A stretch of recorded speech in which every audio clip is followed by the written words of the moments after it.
할렐루야. 네, 오늘도 좋은 날입니다. 자, 우리 오늘은요, 이제 골로새서 이 말씀을 끝내고 한번 요한복음을 한번 말씀을 나누겠습니다. 요한복음 우리 1장부터 한번 말씀을 나누겠습니다.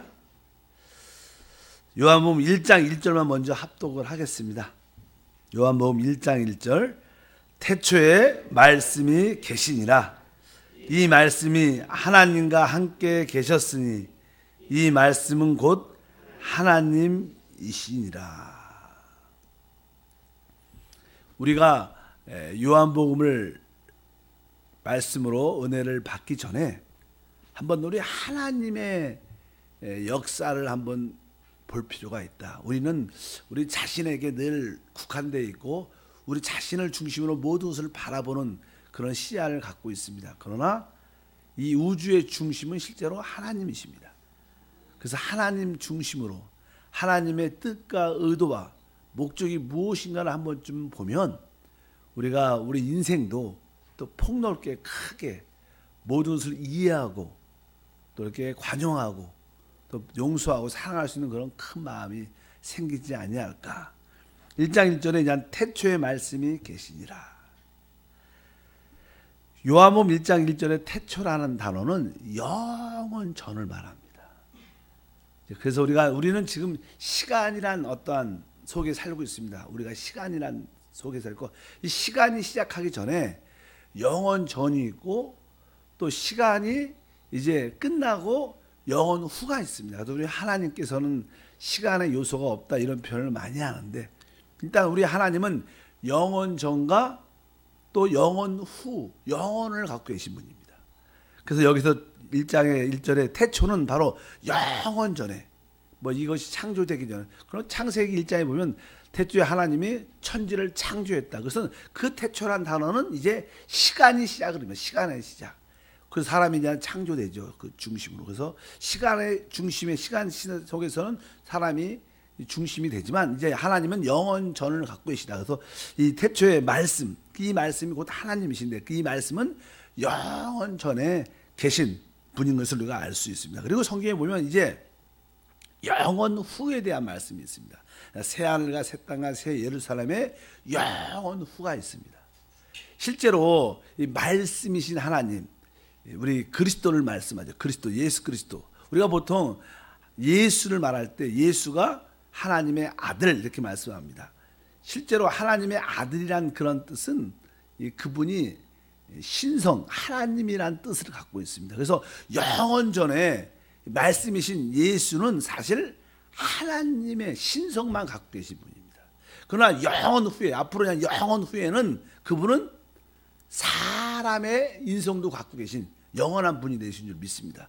원래 이 땅에 영원 전에야 예수님이 이 땅에 오시기 전에는 그분은 하나님 요소밖에 없었습니다. 그러나 앞으로 영원한 이 땅에 오시고 나서 그분이 이루신 모든 일 영원 후에는 그분은 하나님이시기도 하지만 또 뭐예요? 그분은 사람의 요소를 갖고 있습니다. 성경을 자세히 보면 하나님의 뜻이 있습니다. 하나님의 뜻은요, 이 모두를 창조하고 이 창조한 중심의 사람 안에 하나님의 생명을 주는 겁니다. 오늘 요한복음에도 그렇게 자세히 나오지만 이제 하나님의 생명을 줘서 그 사람으로 하여금 바로 하나님의 생명을 얻고 하나님이 사람 안에 하나님의 거하는 거처를 갖기 위한 하나님의 의미를 갖고 있다는 것을 분명히 알아야 됩니다.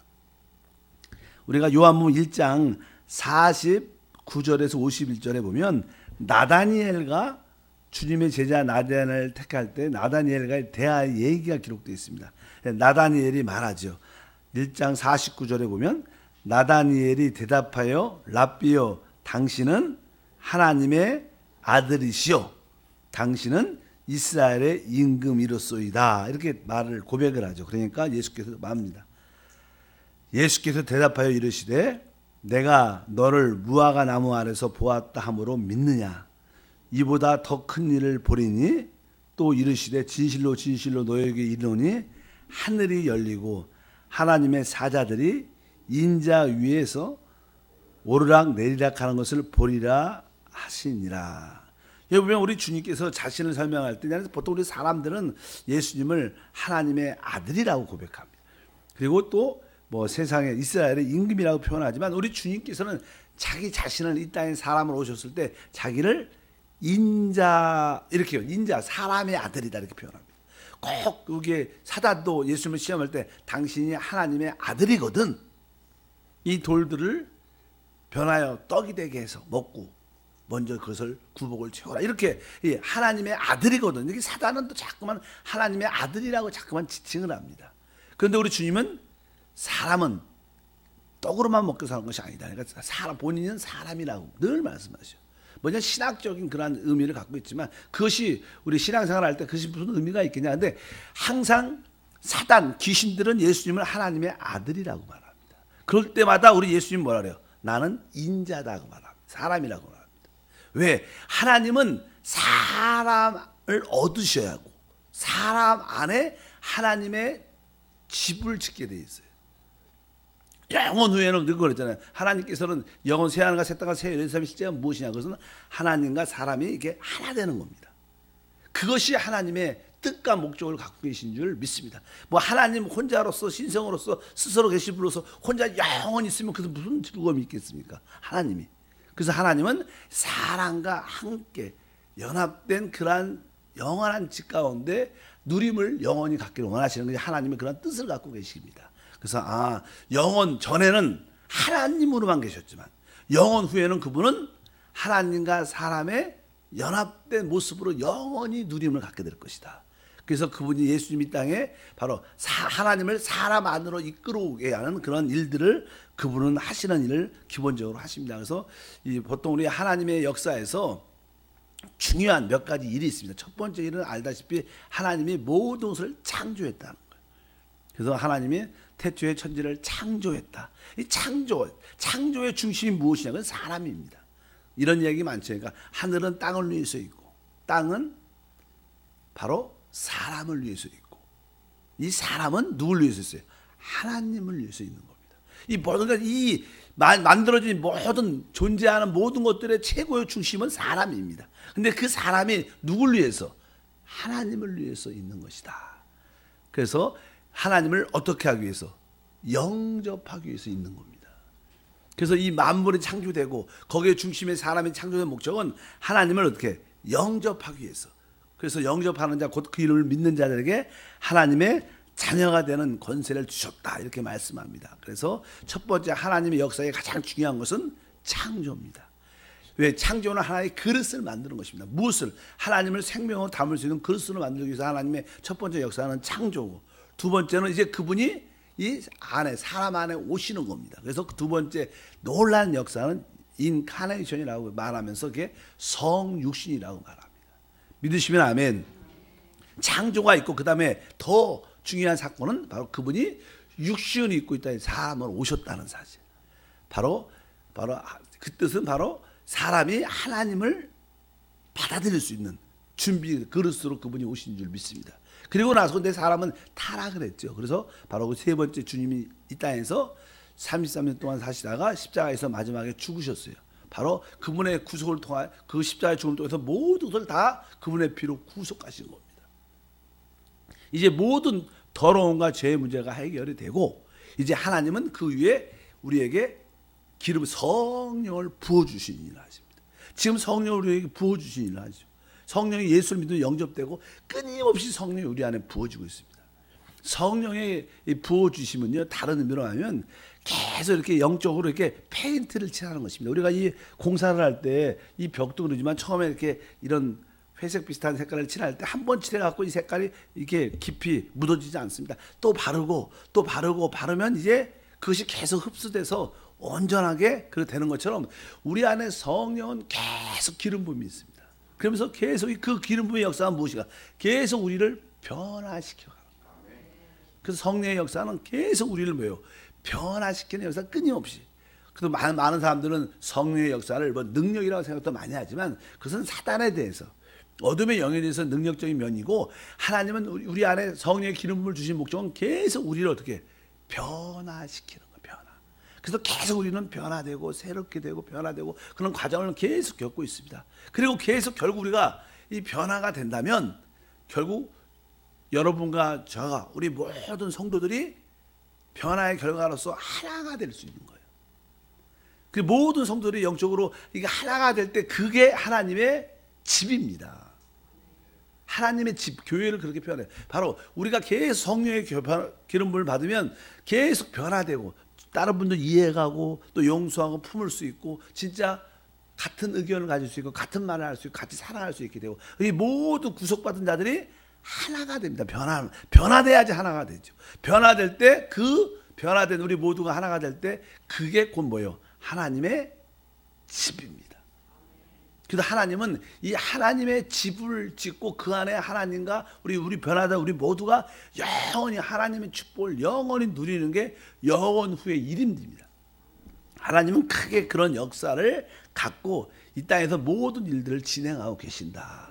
이 우주적인 큰 관점에서 한번 하나님의 의도를 알아야 된다.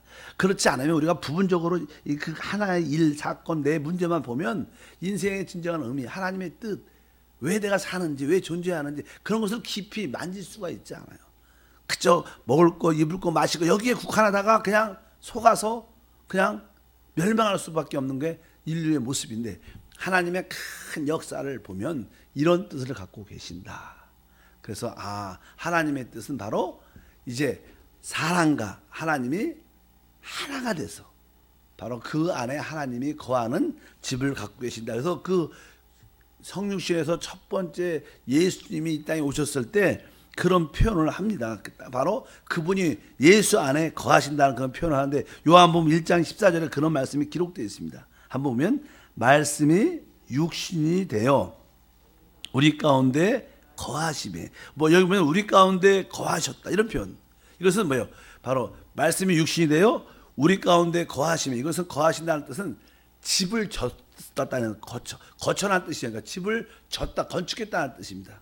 그러니까 예수님은 하나님의 첫 번째 집은 예수입니다. 왜? 그 안에 예수님이 하나님이 어디 계셔? 예수 안에 거시는 그분은 스스로 계시는 것도 좋아하시지만 이제 사람 안에 들어오신 그러니까 예수님은 첫 번째로 하나님이시지만 사람으로 그 안에 하나님이 거하셨다는 거예요. 바로 그것은 바로 그분이 하나님의 집이 됐고 이제 우리 구속받은 모든 자들이 바로 예수님과 하나가 되고 서로 우리가 하나가 돼서 하나님의 집을 짓는 것이 성령의 역사다. 그래서 하나님의 집을 짓는 과정은 바로 우리 안에 있는 하나님의 생명의 기름을 둬서 짓기 때문에 우리가 안에 있는 성령을 늘 따라 살 때마다 자연스럽게 변화와 하나됨만에 갖게 되는 줄 믿습니다. 그래서 여러분들이 전체적으로 하나님께서 귀하게 하신 일이 첫 번째 창조구나. 창조일. 창조를 왜 하셨냐? 하나님의 생명을 받아들이기 위해서. 그리고 그분이 이제 이 창조된 사람들이 어떻게 예수님이 그 안에 사람 안에 오신 겁니다. 성육신. 그리고 우리 인류에게는 문제가 있는데 그 모든 문제를 십자가에서 그 피로 구속하신 일. 세 번째는 계속 구속하신 다음에 누구든지 주 예수를 영접하면 성령의 기름 부음을 부어주십니다. 계속 우리에게 성령의 기름 부음을 부어주는 결국 목적은 우리를 계속 변화시키는 것이고 아까 말씀드린 것처럼 여러분과 또 제가 우리 모두가 서로 변화될 때 하나가 됩니다. 결국 하나가 될 때 우리 모두 그 안에 하나님의 집이 돼서 하나님의 영원한 집을 짓는 것인데 바로 우리가 소위 말하는 새 하늘 또 새 땅에 이제 뭐가 내려요? 새 예루살렘 내려오는데 그 새 예루살렘이 바로 우리가 변화되고 우리가 구속된 우리 모두가 하나 됐을 그것을 새 예루살렘이고 그 안에서 하나님의 이루신 모든 것을 영원히 같이 하나님과 누리고 다스리고 통치하는 우리의 모습이 성경의 결론이다. 그래서 우리가 크게는 이런 뜻을 한번 보고 요한복음도 우리가 이해하면 그분이 왜 생명으로 오셔야 되는가 그런 것에 대한 온전한 이해가 함께 할 줄 믿습니다. 또 한 가지 아까 제가 말씀드렸죠. 우리가 구원받기 위해서는 예수님을 그리스도와 살아계신 하나님의 아들이라는 고백이 있어야 됩니다. 우리 예수님을 하나님의 아들, 살아계신 하나님의 아들이래야지 우리가 생명을 얻을 수 있습니다. 그런데 사단은 이게 예수가 하나님의 아들이다. 그거에 대한 두려움을 갖지 않습니다. 그 하나님의 아들은 우리에게 생명을 얻기 위한 우리에게 필요한 것입니다. 그래서 귀신들은 예수를 향해서 저는 하나님의 아들이다. 이런 말을 종종 합니다. 성경 신약. 근데 우리 주님은 그럴 때마다 좀 잠잠하라. 사단이 가장 싫어하는 것은요, 예수가 하나님의 아들이 아니라 예수가 사람인 것을 싫어합니다. 왜 예수가 사람인 것을 싫어하냐면, 인자인 것을 싫어하냐면, 이 마귀를 멸하는 분은 바로 사람으로서의 마귀를 멸하게 되어 있습니다. 예수님은 사람으로서 이 땅에 오셔서 마귀를 멸하신 줄 믿습니다. 그래서 사단이 두려워하고 귀신이 두려워하는 것은 예수가 사람으로서 오셔서 사람으로서 마귀를 멸하는 그 일을 두려워해. 하나님이 그렇게 정하셨습니다. 바로 그래서 우리가 하나님의 아들과 사람의 아들, 이 의미가 무엇인가? 왜 예수님은 늘 복음서에 자기는 인자, 나는 사람의 아들이라고 늘 말하는가? 왜? 사람의 아들일 때 비로소 또 그 사람의 아들로서 사단도 물리칠 뿐만 아니라 한편적으로 사람의 아들로서 하나님을 이끌어올 수 있기 때문에 우리 가운데 그런 뜻을 가지고 있다는 것을 우리가 이해하고 이제 앞으로 요한복음의 큰 은혜와 축복이 함께할 줄 믿습니다. 다시 한번 1절에 보면 태초에 말씀이 계시니라. 그래서 이제는 우리 말씀이라는 것은요, 우리가 보통 하나님을 정의할 때 하나님이 어떠한 분이신가 설명할 때 그분은 뭐예요? 말씀입니다. 그러니까 이 말씀은 우리가 말하는 이렇게 여기에 이렇게 기록된 문자적인 그런 말씀을 의미하는 게 아니라 이 말씀은 살아있는 그리스도를 말합니다. 우리가 그냥 문자적으로 성경 말씀이 기록되어 있지만 이것을 그냥 말씀이라고 생각하는 것 의미보다는 이 기록된 말씀조차도 우리가 성령으로 계속 기도하면서 읽어야지 그것이 살아있는 예수 그리스도가 되는 거예요. 그냥 문자적으로 막 신문처럼 읽으면 책처럼 읽으면 이게 무슨 의미가 있겠습니까? 우리는 말씀이라는 단어가 기록된 그런 의미를 표현하는 게 아니라 살아있는 그리스도의 말씀. 그래서 태초에 말씀이 계신다. 이 말씀이 하나님과 함께 계셨으니 이 말씀은 곧 뭐요? 하나님이시다. 그래서 이 하나님의 정의가 무엇인가? 그것이 말씀이다. 이 말씀 안에는 무엇이 있느냐? 바로 창조의 능력이 있습니다. 그래서 그 말씀으로 모든 것이 만들어지기 시작하고 창조되고 말씀을 통해서 모든 것이 생겨나기 시작합니다. 그래서 우리가 종종 우리가 입술의 고백은 창조의 능력이 있다 이렇게 말씀하는 것도 이 말씀 안에는 항상 창조의 능력이 있습니다. 우리가 주 예수를 믿는 사람들의 특별히 말씀의 고백은 그런 능력이 있습니다. 그래서 여러분들이 항상 입술의 고백을 중요하게 생각해야 된다. 그래서 우리 조영희 목사님들이 4차원 영성을 말씀할 때 그 중에 하나의 요소가 말입니다. 말. 그래서 이 말이 우리 안에게도 놀라운데 하나님의 형상대로 창조된 우리에게 또 하나 있는 것 중에 특징은 뭐냐? 말을 할 수 있다는 거예요. 뭐 이렇게 사실 뭐 어떤 동물들은 말을 하지 못하죠. 뭐 어떠한 의성어 같이 뭐 소리를 낼 수 있지만 이상한 그렇지만 말에 대한 그러나 하나님을 말씀하시는 하나님이고 우리도 하나님 형상을 갖고 있기 때문에 우리도 말할 수 있는 존재입니다. 그래서 말씀하고 말 입술의 고백은 창조의 능력이 있다. 그래서 어떤 상황이 돼도 여러분들은 여러분 자신에게 나에게는 건강이 있다. 나에게 능력이 있다. 항상 그런 고백을 하셔야 돼요. 지금 우리 주님께서도 아무것도 없었는데 그냥 말씀하시니까 빛이 있으라. 말씀하시니까 빛이 있었어요. 항상 이 말씀에는 창조의 능력이 있는 것을 여러분들 믿으시고 기도할 때도 믿음으로 선포하고 또 찬양할 때도 믿음으로 선포하고 내 상태에 관계없이 항상 나에게 건강이 있습니다. 나에게 지혜가 있습니다. 나에게 능력이 있습니다. 나에게 축복이 있습니다. 이런 고백을 자꾸만 선포하면 보이지 않는 그런 놀라운 것들이 우리 가운데 생겨난다. 왜? 그 말씀은 곧 하나님이고 그 하나님의 모든 일들은 말씀을 통해서 모든 것이 창조되고 생성되기 때문에 말씀하는 것을 분명히 알아야 된다. 그래서 말씀이 우리가 말하는 말씀은 바로 살아계신 그리스도다. 그래서 보통 성경에 이제는 말씀이라는 단어가 몇 단어가 나오지만 바로 기록된 말씀 또 살아계신 그리스도의 말씀. 그래서 그분이 곧 성령이십니다. 그래서 레마라는 것은 바로 성령께서 나에게 다시 한번 확인시켜주는 말을 레마라고 말하고 믿음이라는 것은 바로 그 레마 성령이 다시 한번 나에게 문자적인 말씀을 확인시켜 줄 때 그것이 우리에게 믿음이 되고 그것이 우리에게 능력이 되는 줄 믿습니다. 그러기 위해서 여러분들이 기본적인 로고스라는 말씀이란 이렇게 단어 기록된 말씀을 여러분들이 많이 알고 있어야 됩니다. 하나님 여러분에게 레마 기적적인 말씀을 주시려도 여러분에게 뭐가 있어야지 줄 거 아닙니까? 안에 말씀을 늘 묵상하고 있으면 어느 날 묵상하고 있는 그 말씀이 성령을 통해서 빛이 나고 그것이 운동력 있게 역사하면 그 말씀대로 이루어지게 돼 있어요. 기적이 일어날 줄 믿습니다. 우리 신앙생활은 그래서 핵심이 말씀이고 그 말씀이 살아계신 그리스도고 그분이 십자가의 죽음과 부활을 통하여 우리에게 부어주신 성령이시다. 그래서 항상 말씀과 성령은 사실 동의어입니다. 그래서 여러분들이 말씀과 성령으로 충만하기를 바랍니다. 그래서 우리가 구약에도 보면 이스라엘 백성들이 낮에는 구름 기둥, 밤에는 불 기둥으로 그들을 인도한 것처럼 바로 이 구름 기둥과 불 기둥은 바로 말씀과 성령이시다. 그러니까 여러분들이 낮에는 성령의 기름 부음을 보통 정상적인 상태, 우리가 은혜가 충만할 때는 성령의 감동이 늘 있어요. 그래서 성령을 따라 살기가 쉽습니다. 그러나 우리가 영적으로 이렇게 침체될 때도 있죠. 그래서 성령의 느낌이 하나도 없고 감동도 없고 메마를 때가 있습니다. 내적으로. 그럴 때는 뭐예요? 불기둥. 하나님 말씀이 불 같지 않냐냐 말씀한 것처럼 여러분들이 문자적으로 기록된 말씀을 자꾸만 또 읽고 기도하다 보면 다시 불이 붙어서 성령을 이끌어오는 역사를 가지게 됐다.